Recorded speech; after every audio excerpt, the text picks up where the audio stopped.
आदाब दोस्तों, मैं Mohammad Khalid the strong signal में आपका स्वागत है। दोस्तों, इस वक्त मैं ग्रीन बेल्ट पार्क में बैठा हूँ। इससे पहले आपने वीडियो देखी होंगी कि यहाँ पर आज एक मीटिंग थी। वो मीटिंग इस तरह से थी कि ई चालक जितने भी इलेक्ट्रिक गाड़ी चला रहे हैं, जिस गाड़ी को हम इलेक्ट्रिक ऑटो और इलेक्ट्रिक ई रिक्शा कहते हैं। अब इलेक्ट्रिक ऑटो इसलिए कहना पड़ रहा है, लेकिन ये ई रिक्शा की श्रेणी में आते हैं, तो इनसे बातचीत करेंगे। ये जो मेरे दोस्त मेरे साथ जुड़े हैं, ये भी यहाँ मीटिंग के लिए आए थे, बिश्ना से आए। हमने आपको बताया था हम ग्राउंड ज़ीरो से रिपोर्टिंग करेंगे, एक एक ऑटो चालक से बातचीत करेंगे और बातचीत करने के लिए हम हर एक से बात करेंगे। बात करने की बात, अब इनकी क्या क्या समस्याएं हैं बिश्ना के अंदर, इनसे बातचीत करेंगे। ये किस किस चीज़ से दुखी हैं, तो वो एडमिनिस्ट्रेशन तक बातें पहुंचाने के लिए हम कार्य करेंगे। जनाब, क्या नाम है आपका? सर, मेरा नाम सरवन कुमार। तुंदा नाम सरवन कुमार। सरवन कुमार जी, के समस्या आंदी तुसें उधर समस्या मेरा वीर इ'यां है, साडी सुरतों असीं कोई 2014-15 ਵਿੱਚ ਅਸੀਂ ਗੱਡੀ करने चले हाँ। ठीक, 2014-15 गड्डी ਨਾਲ चले हाँ। ਕਿਹੜੀ ਗੱਡੀ? गड्डी ट्रक ਨਾਲ भी एंट्री की, मैट्रो भी चलाई, चार टायरी ऑटो भी चलाया। गड्डी ऑटो अपना घर गिरवी रख के अपना गरीबी रख के घर लिया, बैंक लोन चुक के ਲੱਖ ਰੁਪਏ ਅਸੀਂ ਦਿੱਤਾ, ਸਮਝੋ बैंक वालिਆਂ ਨੂੰ। ਲੱਖ ਰੁਪਏ ਦਿੱਤਾ बैंक वालिਆਂ ਨੂੰ, ਬਾਕੀ ਕੀਤਾ केस। ਹੁਣ ਅਸੀਂ ਆਪਣੇ ਗ੍ਰਾਮ ਵਿੱਚ ਆਟੋ ਚਲਾਉਂਦੇ ਹਾਂ। ठीक, ਆਪਣੇ ਗ੍ਰਾਮ ਵਿੱਚ ਆਟੋ ਚਲਾਉਂਦੇ ਹਾਂ, ਜਿਹਾਂ ਚਾਰ ਟਾਇਰੀ ਆਟੋ, ਦੂਸਰਾ ਗੱਡੀ ਵਾਲਾ ਡੀਜ਼ਲ ਆਟੋ ਹੈ। ਉਹਦੇ ਅੱਗੇ ਕੋਈ ਸਵਾਰੀ ਕੋਈ ਪਰੇਸ਼ਾਨ ਹੋਏਗੀ, ਸਾਨੂੰ 10-20 ਰੁਪਏ ਫਾਲਤੂ ਦੇਗੀ। ਜੇ ਸਵਾਰੀ ਚੁੱਕ ਕੇ ਅਸੀਂ ਬਾਜ਼ਾਰ ਤੱਕ ਲਿਆਉਂਦੇ ਹਾਂ, ਉਹ ਸਾਡੇ ਨਾਲ ਹੱਥੋਂ ਵਾਈ ਕਰਨ ਲੱਗ ਪੈਂਦੇ ਨੇ। ਪਹਿਲਾ ਨੰਬਰ ਉਹਦੇ पर DC SHO ਨੂੰ। अच्छा, पहली गल ये है कि तुस अगर कोई भी सवारी चुकते हो, तुंदा कहना ये है कि मैटाडोर वाला या चार टायरी आटो वाला, वो तुंदे कहने हत्थ पाई करी तुसें सवारी क्यों चुकी? ਚੁੱਕੀ ਆ ਬਸ। ਜੇ ਸਾਡੇ ਕਨੇ ਸਵਾਰੀ ਕਿਉਂ ਚੁੱਕੀ ਆ, ਉਹਦੇ ਆਟੋਆਂ ਵਿੱਚ ਸਗਰ ਗੌਰਮੈਂਟ ਨੇ ਰੂਲ ਕੱਢਿਆ 8 ਸਵਾਰੀਆਂ ਪਾਸ। ਉਹ 15-15 ਸਵਾਰੀਆਂ 20-20 ਸਵਾਰੀਆਂ ਉਠਾ ਲਿਆ, ਉਹਦੇ ਵਾਸਤੇ ਰੂਲ ਨਹੀਂ ਆ। ਉਹਦੇ ਵਾਸਤੇ ਵੀ ਰੂਲ ਕੱਢਿਆ ਜਾਏ ਨਾ, ਜੇ ਤੁਹਾਨੂੰ 8 ਸਵਾਰੀਆਂ ਪਾਸ ਆ, ਤੁਸੀਂ 10 ਉਠਾ ਲਓ, 12 ਉਠਾ ਲਓ। ਤੁਸੀਂ 15-15 20-20 ਓਵਰਲੋਡਿੰਗ ਗੱਡੀਆਂ ਚਾਰ ਟਾਇਰੀ ਆਟੋ ਤੁਸੀਂ ਕਰਦੇ ਹੋ, ਤਾਂ ਸਾਡੀ ਰਿਕਸ਼ਾ ਵਾਲੀ ਰੋਕ ਦਿਓ। ਜੇ ਸਾਨੂੰ ਵੀ ਕੋਈ 20-30 ਨਹੀਂ ਸੁਣੋ, ਉਹ ਗੱਲ ਤੇ ਆਈਏ ਪ੍ਰਸ਼ਾਸਨ ਦੀ ਕਿ ਪ੍ਰਸ਼ਾਸਨ ਆਪਣਾ ਕੰਮ ਠੀਕ ਨਹੀਂ ਕਰ ਰਿਹਾ। ਉਹਦੀ ਜਿਹੜੀ ਓਵਰਲੋਡਿੰਗ ਆ ਗਈ, ਉਹ ਮੈਟਾਡੋਰ ਦੀ ਜਾਂ ਇਹ ਆਟੋ ਜਿਹੜਾ ਵੀ ਆਟੋ ਚਾਰ ਟਾਇਰੀ ਹੈ, ਮੈਜਿਕ ਹੈ, ਕੁਝ भी है। लेकिन ये गल जी तुम मी सुना दे कि तुंदे उपर हथापाई कर देना कानूनी जुर्म है, ਉਹਦੇ उपर कार्रवाई होनी चाहिए। तुंदे उपर कार्रवाई क्यों कर, हथापाई क्यों कर देना? भाई तुस नहीं चुकी सकते हो कि भाई टैक्स तुस भी पे करा दियो, गड्डी तुसें भी ले दी, काम वास्ते ले दी, तो तुसें भी काम करना है। तो सवारी की अपनी मर्जी है, वो आटो च बैठे या गड्डी च बैठे, ਉਹਦੇ ਕੋਲ कितनी कैपेसिटी है पैसे देने वास्ते, ये गल गलत है। और केड़ी समस्या है जी? जेड़ी समस्या आया बोलते ਅਸੀਂ पर्ची देने आटा पर्ची। जे तुसीं आटा कौन बोलदा? ਇਹ ਆਟੋ ਵਾਲੇ ਜਿਹੜੇ मतलब चार टायरी वाले या काले वाले, केड़े ऑटो वाले? ਚਾਰ ਟਾਇਰੀ ਵਾਲੇ। चार टायरी वाले आखदे न ਅਸੀਂ ਅੱਡਾ ਪਰਚੀ ਦਿੰਦੇ ਆ। ਅੱਡਾ ਪਰਚੀ ਵੀ ਤੁਸੀਂ ਦਿੰਦੇ ਹੋ, ਤਾਂ ਸਾਡੇ ਕੋਲ ਲੈਂਦੇ ਨੇ, ਫਿਰ ਸਾਡੇ ਕੋਲ ਵੀ ਲੈਂਦੇ ਨੇ। ਫਿਰ ਤੁੰਦੇ ਕੋਲ ਅੱਡਾ ਪਰਚੀ ਲਈ ਜਾਂਦੀ ਹੈ, ਕੌਣ ਲੈਂਦਾ? ਇਹੋ ਜਿਹੜਾ ਅੱਡਾ ਪਰਚੀ ਦਾ ਮੁੰਡਾ ਪ੍ਰੈਜ਼ੀਡੈਂਟ ਰੱਖੇਦਾ। प्रेसिडेंट तुंदा रखिया था? नहीं साडा नहीं है, उंदा आ। उंदे कोल भी पर्ची लैनी, साडे कोल लैनी है। सानू बोलते जी 7 बजे बाद गड्डी चलानी है। मैं इस चीज़ पे गौरव कपूर जी का ध्यान लाना चाहूँगा, क्योंकि वो ऑटो के अधिकारों की बात कर रहे हैं। ये वहाँ तक भी पहुँचे और एडमिनिस्ट्रेशन तक भी पहुँचे। अब गौरव कपूर जी, आप ट्रांसपोर्ट वेलफेयर के प्रधान भी हैं, वाइस प्रधान हैं। ये जो बात कर रहे हैं, ये चार टायरी ऑटो की बात कर रहे हैं कि चार टायरी ऑटो वाला जो प्रधान है वो इनसे पर्चियां वसूल रहा है, वसूली चल रही, वसूली पर्ची प्रधान। तो जनाब, इस पे भी बात करें। हम गौरव कपूर से भी इस पे बात करेंगे, और हम ग्राउंड ज़ीरो से इसलिए इन व्यक्तियों ने हमें यहाँ रोका, कहा कि हमने भी अपनी बात रखनी है, और हाथ बांधने को बात रखने का अधिकार है, किसी को कोई भी प्रधान नहीं रोक सकता। आपसे अड्डा पर्ची जो है वो चार टायरी वाला ले रहा है, उसके बाद आपको सवारी भी नहीं उठाने दे रहा है। जब सुबह का टाइम होता है ना लेबर का, SHO ने खुद जाकर दिखना चाहिए। 15-15 20 बंदे चार टायरी ऑटो में बैठ के जाते हैं, 7वें तक बैठ के जाते हैं। नहीं, वो तो चलो SHO का काम नहीं, वो ट्रैफिक का काम है। जैसे वो ट्रैफिक वाले वहाँ पे चलेंगे तो हमको क्यों ठोकते हैं? हाँ, हमको क्यों परेशान करते हैं? आपको मैटाडोर वाले भी परेशान कर, जो ऑटो वाले हैं। नहीं, मैटाडोर वाले भी परेशान करते, मैट्रो वाले भी चलो परेशान करते, नहीं भी करते, चलो गल लगा।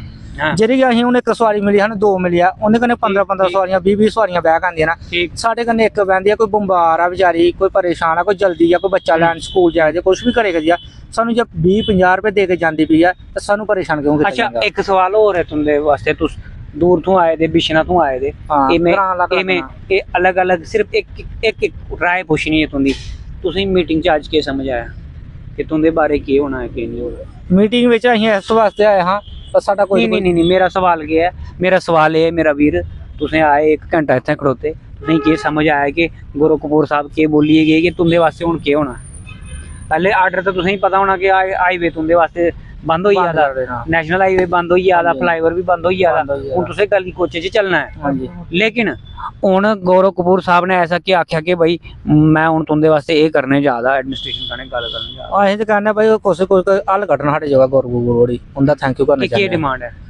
ਹੁਣ ਡਿਮਾਂਡ ਇਹ ਵੀਡੀਓ ਗੌਰਵ ਕਪੂਰ ਨੇ ਵੀ ਦੇਖਣੀ ਹੈ ਦਿਮਾਗ- ਤੁਸੀਂ ਇਧਰ ਨਹੀਂ ਗੱਲ ਕਰੀ ਸਕੇ ਬੜੇ ਬੜੇ ਲੋਕ ਕਿੱਥੇ ਹਾਂਜੀ ਹਾਂਜੀ ਤੇ ਹੁਣ ਕੀ ਡਿਮਾਂਡ ਅਸੀਂ ਡਿਮਾਂਡ ਉਹਦੇ ਅੱਗੇ ਉਦੋਂ ਵੀ ਗੱਲ ਤੁਸੀਂ ਇੱਕ ਹੋਰ ਆਖੀ ਸੀ ਕਿ ਭਾਈ ਸਾਡਾ ਕੋਈ ਸਟੈਂਡ ਨਹੀਂ ਹੈ ਹਾਂਜੀ ਹਾਂਜੀ ਸਾਡਾ ਕੋਈ ਸਟੈਂਡ ਨਹੀਂ ਹੈ ਸਟੈਂਡ ਦੀ ਪਰਮਿਸ਼ਨ ਵੀ ਚਾਹੀਦੀ ਤੇ ਤੁਸੀਂ ਕੀ ਡਿਮਾਂਡ ਰੱਖੋ ਆਪਣੀ ਡਿਮਾਂਡ ਜਿਹੜੀ ਸਾਡੇ ਸਟੈਂਡ ਦੀ ਨਹੀਂ ਕੀ ਡਿਮਾਂਡ ਹੈ ਡਿਮਾਂਡ ਸਾਡੀ ਡਿਮਾਂਡ ਸਾਡੀ ਮੇਰੇ ਮਹਾਰਾਜ ਇਹੋ ਚੀਜ਼ ਆ ਸਾਡੀ ਸਰ ਕੀ ਡਿਮਾਂਡ ਹੈ ਤੁਹਾਡੀ ਸਰ ਇਹ ਸਾਨੂੰ ਮਤਲਬ ਸਟੈਂਡ ਦਿੱਤਾ ਜਾਏ ਮਤਲਬ ਕਿ ਜਿਹੀਆਂ ਛੋਟੇ ਰਿਕਸ਼ਾ ਈ ਰਿਕਸ਼ਾ ਨਾ ਉਹ ਭਾਵੇਂ ਨਹੀਂ ਚੱਲਣ ਜਿਹੀਆਂ ਮਤਲਬ 4-4 5-5 ਲੱਖ ਲੈ ਕੇ ਲੈ ਦੇਣਾ ਆਟੋ ਇਹ ਸਾਰਿਆਂ ਨੂੰ ਪਰਮਿਸ਼ਨ ਹੋਣੀ ਚਾਹੀਦੀ ਸਾਰੀ ਜਗ੍ਹਾ ਚੱਲਣੇ ਚਾਹੀਦੇ ਬੰਦ ਨਹੀਂ ਹੋਣੇ ਚਾਹੀਦੇ ਸਾਡੀ ਜਿਹੜੀ ਤੁਹਾਡੀ ਕੀ ਡਿਮਾਂਡ ਹੈ ਜੀ ਸਾਨੂੰ ਵੀ ਇਹ ਵਾ ਇੱਕ ਸਟੈਂਡ ਲੱਭਣਾ ਚਾਹੀਦਾ ਕੋਈ ਹਾਂ ਇੱਕ ਜਗ੍ਹਾ ਖੜੇ ਹੋ ਇੱਕ ਜਗ੍ਹਾ ਸਵਾਰੀ ਆ ਉਹ ਲੱਭਦੀ ਉਹ ਕੋਈ ਉਧਰਾਂ ਚੁੱਕੀ ਲੈ ਜਾਂਦਾ ਕੋਈ ਉਧਰਾਂ ਚੁੱਕੀ ਲੈਂਦਾ ਅਸੀਂ ਖੜੋਤੇ ਰਹਿੰਦੇ ਬਸ ਇਹ ਚੱਕਰ ਆ ਤੇ ਬਾਕੀ ਜਿਹੜੀ ਇਹਦੇ ਉੱਪਰ ਕਾਰਵਾਈ ਹੋਣੀ ਚਾਹੀਦੀ ਜਿਹੜਾ ਇਹ ਆਖਦਾ ਕਿ ਭਾਈ ਹੱਥਾਪਾਈ ਕਰਦੇ ਨੇ ਰੋਕ ਦੇਣਾ ਹਾਂ ਉਹ ਸਵਾਰੀ ਨਹੀਂ ਚੁੱਕੀ ਰੋਕਦੇ ਸਕਦੀ। ਪੈਸੇ ਵੀ ਦਿੰਦੇ ਆ ਚਲੋ ਪੈਸੇ ਵੀ 20-30 ਰੁਪਏ ਪਰਚੀ ਜਿਹੜੀ ਸਾਡੇ ਕੋਲ ਲੈਂਦੇ ਨੇ ਉਹ ਵੀ ਕੋਈ ਸਾਨੂੰ ਉਹ ਨਹੀਂ ਹੈ ਕਿਉਂकि ਸਾਨੂੰ सवारी ਤੇ चुकन देना ना ठीक अच्छा सर अभी अभी हमारे साथ एक और व्यक्ति जुड़े हैं ये भी अभी आए हैं बड़े दूर से अभी चल के वापस आए हैं हूँ सर तुसें डोगरी च गल करनी डोगरी ਹਾਂਜੀ ਹਾਂਜੀ ਡੋਗਰੀ ਚ ਕਰਨੀ थोड़ा उच्चे गल करना कि समस्या है सर तुंदी ये ਸਮੱਸਿਆ ਇਹ ਹੈ ਕਿ ਸਵਾਰੀਆਂ ਜਿਹੜੇ ਦੂਸਰੇ ਆਟੋ ਵਾਲੇ ਨੇ ਉਹ ਸਾਨੂੰ ਅੱਗੋਂ ਆਦੇ ਨਾ ਜੀ ਚੁੱਕਣੀ ਨਹੀਂ ਸਵਾਰੀ ਨਹੀਂ ਚੁੱਕਣੀ ਆਪੇ ਓਵਰਲੋਡ ਹੁੰਦੇ ਨੇ ਤੇ ਸਾਨੂੰ ਆਟੋ ਉਹ ਕਰ ਦੇਣਾ ਕਦੇ ਆਦੇ ਹਾਂ ਤੇ ਬੋਲ ਦੇਣਾ ਕਿ ਸਾਡਾ ਪਰਮਿਟ ਹੈ ਤੁੰਦਾ ਕੋਈ ਪਰਮਿਟ ਨਹੀਂ ਆ ਸਪੈਸ਼ਲ ਵੀ ਆਦੇ ਉਹ ਸਾਡੇ ਅੱਗੇ ਆਣੀ ਤੇ ਬ੍ਰੇਕ ਮਾਰੀ ਉੱਠਦੇ देखो परमिट चेक करना ते प्रशासन ਦਾ ਕੰਮ ਹੈ ਤੇ ਪਰਮਿਟ ਤੋਂ ਇਹ ਐਗਜ਼ੈਂਪਟਡ ਗੱਡੀ ਹੈ ਪੂਰੇ ਹਿੰਦੁਸਤਾਨ 'ਚ ਤੇ ਇੱਕ ਆਟੋ ਵਾਲੇ ਕੁਸੀ ਅਧਿਕਾਰ ਦਿੱਤਾ ਭਈਆ ਮੇਰਾ ਪਰਮਿਟ ਹੈ ਤੁਹਾਡਾ ਪਰਮਿਟ ਇਹ ਫਿਰ ਉਧਰਾਂ ਕੇ ਜਿਹੜੇ ਕੋਈ ਬੋਲਦੇ ਆਟੋ ਵਾਲੇ ਬੋਲ ਦੇਣਾ ਬਈ ਤੂੰ ਸਾਡੇ ਸਟੈਂਡ ਪਰ ਸਵਾਰੀ ਲੈ ਜਾਂ ਤੇ ਸਾਨੂੰ ਕੋਈ ਸਟੈਂਡ ਦਿੱਤਾ ਜਾਏ ठीक है ਹਾਂ ਜਾਂ ਸਾਨੂੰ ਕੋਈ ਸਟੈਂਡ ਦਿੱਤਾ ਜਾਏ ਕਿ ਜਿੱਥੇ ਇਹ ਆਟੋ ਲਾਣਾ ਜੇ ਅਸੀਂ ਦੂਜੀ ਜਗ੍ਹਾ ਆਟੋ ਲਾਣੇ ਵਾਲਾ ਨਹੀਂ ਸਾਡਾ ਸਟੈਂਡ ਹੈ ਤੁਸੀਂ ਤੂੰ ਸਵਾਰੀ ਚੁੱਕ इनका क्लियर मुद्दा है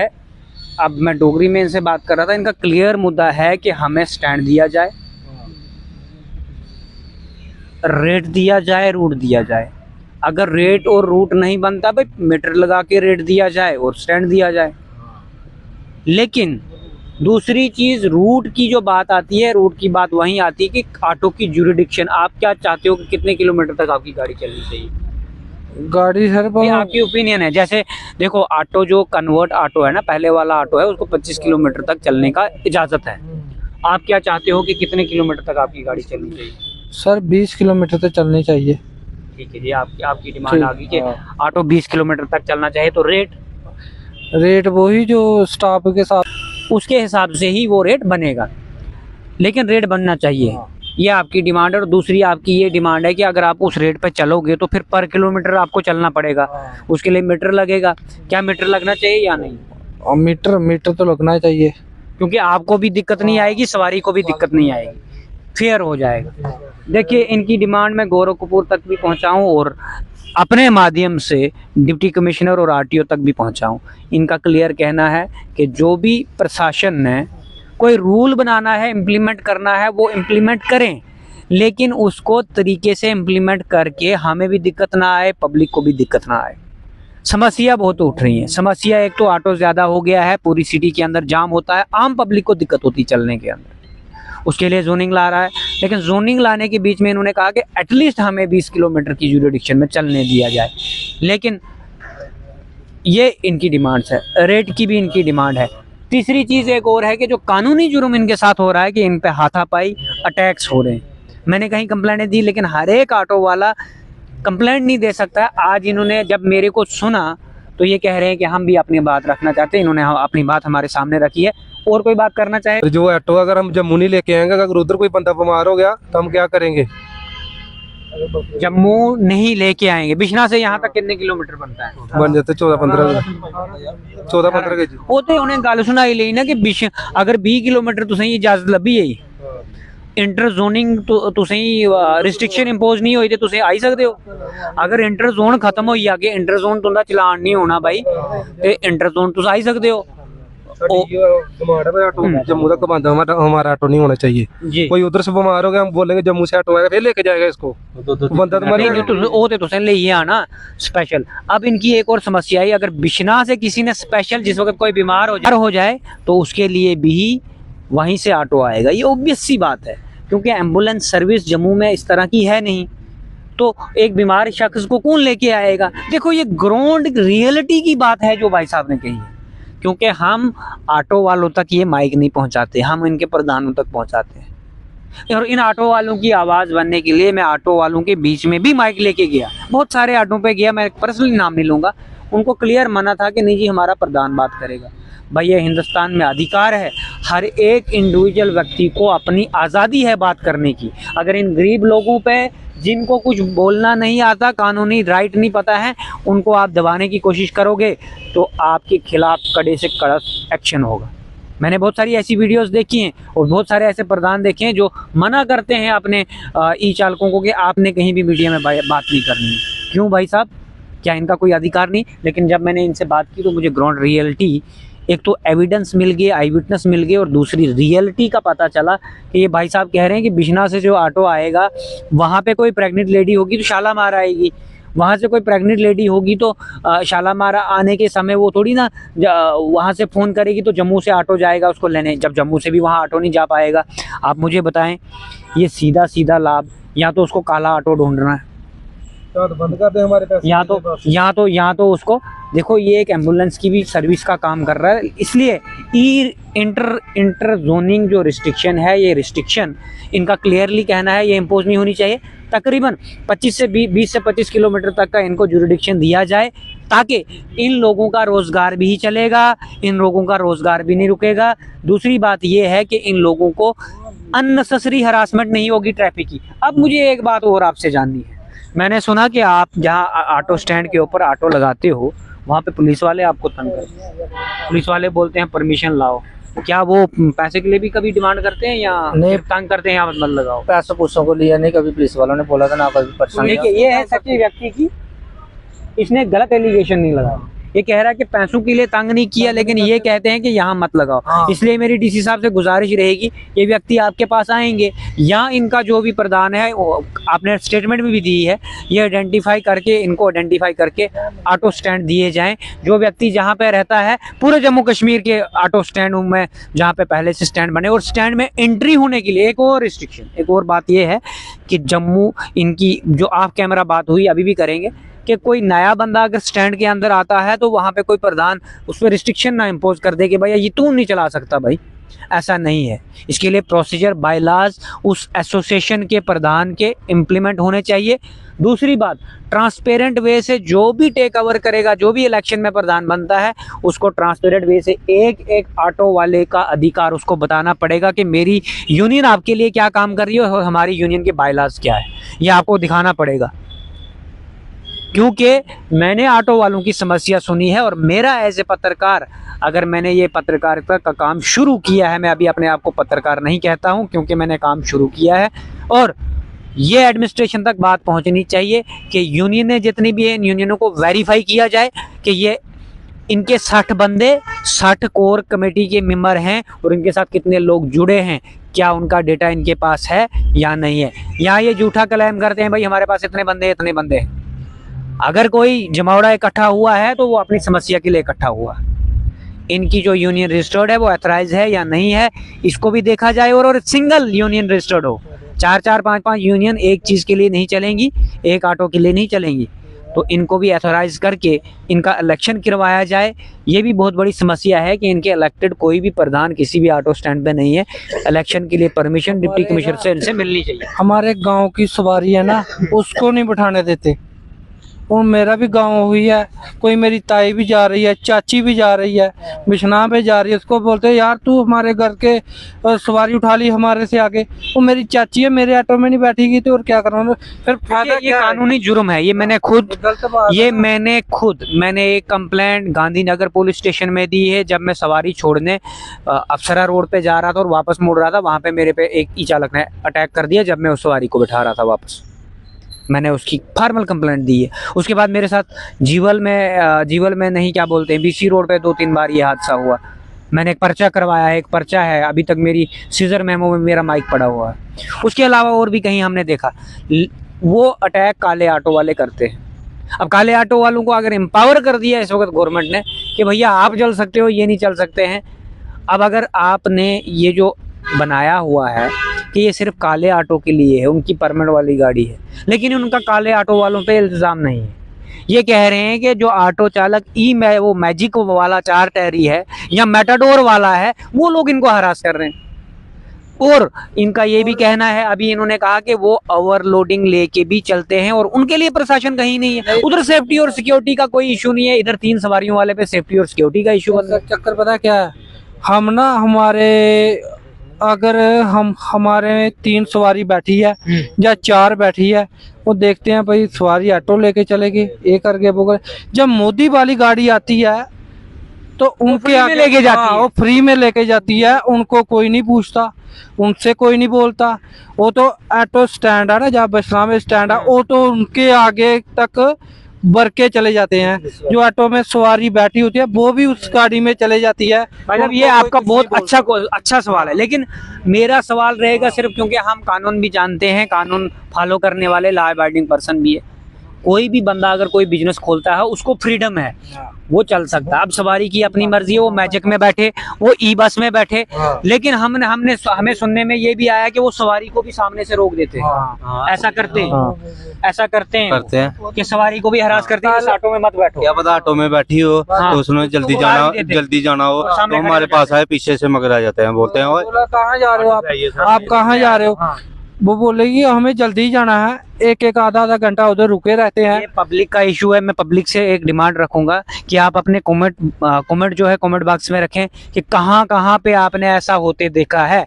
प्रशासन को इस पे भी कार्रवाई करनी चाहिए और यूनियन वालों को भी, अपने सारे ऑटो चालकों को, हर एक ट्रांसपोर्ट यूनियन के प्रेसिडेंट को भी एक मैसेज जारी करना चाहिए कि आम पब्लिक को आप हरास ना करें, तभी कंप्लेंटें होती हैं। ये चीज निकल के आ रही है कि सवारी को भी रोका जाता है। सर जो बात है, मेन स्टैंड है बिश्नाव और सलैड गंडली, वो तो चलो स्टैंड है, उस पे हम पीछे करके जा 1 किलोमीटर की दूर पे साइड करके ऑटो लगाए, वहां पे सवारी आ रही है, हम वहीं से ले रहे हैं। वो तो हो गए 2 स्टैंड मेन।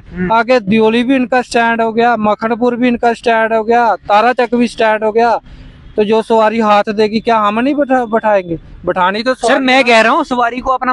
अब देखो, मोदी वाली गाड़ी की बात की आपने, ई बस की बात हो रही है। ई बस में महिलाएं फ्री जाती है, भाई महिला की इच्छा होगी ना, एसी में जाएगी, फ्री जाएगी, डस्ट नहीं होगी, उसको अपनी सेफ्टी सिक्योरिटी का है, तो उसकी अपनी इच्छा है, हम उसको कैसे क्रिटिसाइज कर सकते हैं। लेकिन बात यह है कि जब वो ऑटो में वही महिला मजबूर होती है, उसने कहीं डॉक्टर के पास जाना, किसी का एग्जाम है, मैं कह रहा हूं कि इसके अंदर जो बैठती है वो मजबूर सवारी बैठती है, और उस मजबूर सवारी को मजबूर करने वाला व्यक्ति कानूनी जुर्म कर रहा है और प्रशासन काम नहीं कर रहा है इस पे। आप मेटाडोर वाले को कौन सा अधिकार हो गया, वो जबरदस्ती किसी महिला को अपनी गाड़ी में बिठाएगा, या ई मैजिक वाला बिठाएगा, या काले ऑटो वाला बिठाएगा, वो कोई भी व्यक्ति यहाँ ई ऑटो वाला है। किसी सवारी की मर्जी के अगेंस्ट जाकर आप कोई भी काम नहीं कर सकते हो। जिसकी मर्जी होगी वो आपके साथ जाएगी, जिसकी मर्जी होगी वो ई ऑटो के साथ जाएगी, ई मैजिक के साथ जाएगी, किसी के साथ भी जाएगी। लेकिन किसी भी बंदे को ये अधिकार नहीं कि आपके ऑटो के सामने आकर आपके ऑटो को बजाने लगे।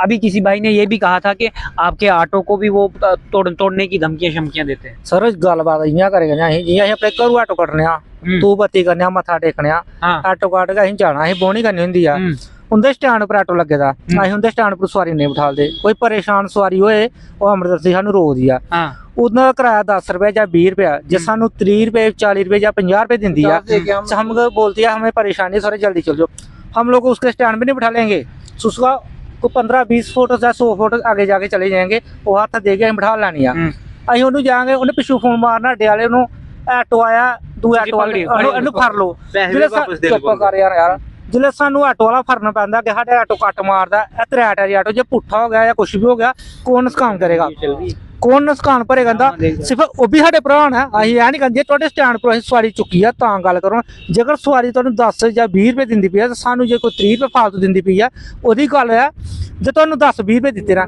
जे सानू 50 दे गई है तुहानू अगर जल्दी है अगर उन्होंने जल्दी हॉस्पिटल जान दी या तहसील च जान दी कोई भी रोक लेंगे ਉਹਨੂੰ ਸਾਨੂੰ ਆਟੋ ਵਾਲੇ ਨੇ ਅੱਗੇ ਕੱਟ ਮਾਰ ਕੇ ਉਹਨਾਂ ਨੇ ਆਟੋ ਰੋਕਣਾ ਪਹਿਲਾਂ ਨੰਬਰ ਓਏ ਕਿੱਥੇ ਜਾ ਕੇ ਆਇਆ ਕਿੱਥੋਂ ਸਵਾਰੀ ਖੜੇਗਾ ਉਹਨੂੰ ਇਹ ਚੀਜ਼ ਪੁੱਛਿਆ ਜਾਏ ਜਿਹੜਾ ਸਵਾਰੀ ਬੈਠੀ ਹੈ ਤੇਰੇ ਘਰ ਦਾ ਕੋਈ ਪੇਸ਼ੈਂਟ ਹੋਏ ਜਾਂ ਤੇਰੇ ਘਰ ਦਾ ਬਿਮਾਰ ਹੋਏਗਾ ਜੇ ਤੇਰੇ ਘਰ ਦਾ ਕੋਈ ਹੋਏਗਾ ਤਾਂ ਤੂੰ ਉਹਨੂੰ ਰੋਕ ਸਕਣਾ ਤੇ ਤੂੰ ਕੀ ਹੈਗਾ ਮੇਰੇ ਘਰ ਦਾ ਸਾਨੂੰ ਫਿਰ ਫੋਨ ਮਾਰ ਕੇ ਬੋਲਦੇ ਜੇ ਸਾਡੀ ਚਾਚੀ ਖਲੋਤੀ ਹੈ ਇਹ ਲੇਟ ਹੋਈ ਤਾਂ ਤੁਸੀਂ ਇਹਨੂੰ ਲੈ ਜਾਓ ਤੁਹਾਨੂੰ ਉਸ ਟਾਈਮ ਚਾਚੀ ਲੱਭਦੀ ਹੈ ਜਿੱਲੇ this is the administration failure जब मैं बात करता हूं कि भाई गुड गवर्नेंस की डेफिनेशन क्या है गुड गवर्नेंस की डेफिनेशन ये है कि आप इस सिस्टम को स्मूथ बनाएं लेकिन सिस्टम को स्मूथ बनाने के लिए आपने अगर वहां पे रेट लगाया होता और मीटर लगाया होता ना सवारी इनसे भेदभाव करती ऊपर नीचे करती और एकदम बैठ जाती और दूसरा गाड़ी वाला जब ई ऑटो और ई मैजिक का कोई लेना देना नहीं गाड़ी का मेटाडोर की सवारी का 3 रुपए रेट है और ऑटो का अलग रेट है जब जो सवारी इस ऑटो में बैठेगी वो कभी मैजिक में और मेटाडोर में जाएगी नहीं इसमें मजबूर सवारी बैठेगी या तो उतना पैसे वाला व्यक्ति बैठेगा जो इसको एफोर्ड कर सकता है लेकिन ये लड़ाई तो कहीं बनती ही नहीं ये लड़ाई इसलिए है क्योंकि प्रशासन बिल्कुल मुंह बंद करके बैठा हुआ है कि इनके रेट 4 साल से नहीं बने हैं मेरा यही मुद्दा था कि रेट 4 साल से क्यों नहीं बने हैं अब अगर आरटीओ साहब ने भी इस पे बात करी है प्रधान साहब ने भी बात करी है मेरी अब गुजारिश है इनके माध्यम बन के कि जल्द से जल्द रेट पब्लिश किया जाए मीटर इम्पोज किया जाए स्टैंड इनको मिलने में म्यूनसिपलिटी आइडेंटिफाई करने में 4 साल लगा देगी उसके बाद स्टैंड भी दिया जाए लेकिन इनके सिस्टम जो है उसको स्मूथ किया जाए इन बेचारों को ऐसे प्रॉब्लमों से जूझना ना पड़े इवन पब्लिक को जो हरासमेंट हो रही है ये व्यक्ति जो एलिगेशन लगा रहा है मैंने ये खुद भी देखा है और पब्लिक अपने कमेंट रखे और बताएंगे हमारे साथ ये समस्या हो रही है और वहाँ के एसएसपी और जम्मू के एसएसपी ट्रैफिक वालों से मेरी गुहार रहेगी ट्रैफिक एसएसपी से कंसर्न आरटीओ से कि इस चीज़ पे कड़े से कड़ा कॉग्निजेंस लेकर अगर कहीं भी और आपसे भी मेरी गुजारिश है अगर कहीं पे भी किसी ऑटो वाले के साथ ये हादसा होता है वीडियो रिकॉर्ड करके मेरे तक पहुंचाएं मैं उस वीडियो को चलाऊंगा और कंसर्न अथॉरिटी तक पहुंचाऊंगा उन पर एक्शन होगा 4-5 लाख की गाड़ी है 8-8 हजार रुपया किस्त है 50-50 हजार हमने पहले दिया है हम चलाएंगे नहीं किस्त कैसे निकालेंगे और फर्दर अपडेट के लिए जुड़े रहिए मोहम्मद खालिद के साथ धन्यवाद इस वीडियो को ज़्यादा से ज़्यादा शेयर करिए लोगों तक पहुंचाइए